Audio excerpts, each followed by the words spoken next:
G'day, I'm Melissa Shannon, founder of digitalscrapbookinghq.com, and today it's time for another letter in the ABCs of PSE. This series is to help you get to know the tools in your toolbox in Photoshop Elements. Each tool is given a keyboard shortcut on the keyboard, and today's tool is for the letter C, crop. In Photoshop Elements 13 or higher, whenever you use the crop tool, you get some crop selections in the bottom of your screen. In my case, I have turned off automatically selecting those so that it's easier for me to crop my own photos how I'd like. So I'm just going to click at the top left corner and down to the bottom right. Now you'll notice that there's a grid overlay. You can choose to have no grid, the rule of thirds, or a standardized grid according to the settings that you have set up.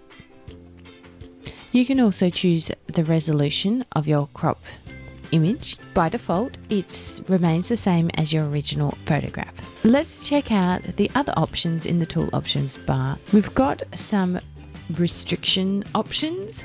So these allow you to use the same ratio as the photo or to use preset standardized photo sizes like 4x6 inch. This can be really handy if you're wanting to print a photo. As you know, many digital cameras these days don't take it at the standard 4x6 size. So you might be wanting to get a really great specific crop, so you want to use 4x6. Whenever you've chosen a standardized size from the crop preset options, you can also type in these text boxes, or you can just swap these dimensions to make it a vertical photo instead. Now let's go back to no restrictions and let's see what Photoshop Elements has chosen for me. And let's go back to the rule of thirds. So this is the first selection.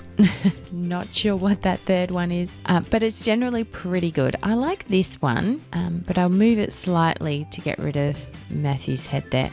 I wish I could grab that flower and pop it over here as well. Well, I can do that.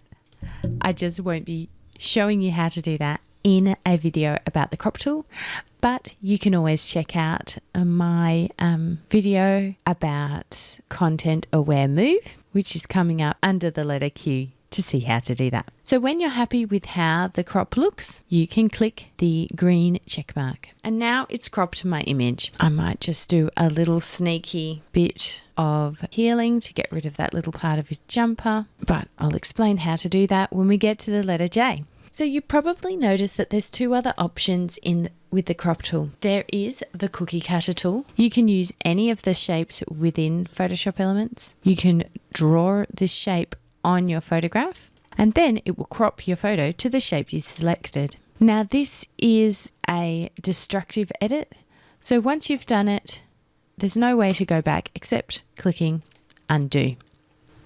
But it can be a fun effect. As soon as you click the green check mark, you'll notice that the shape is applied to your photo. But you know, if all else fails, just click undo. The third tool under the crop tool is the perspective crop tool.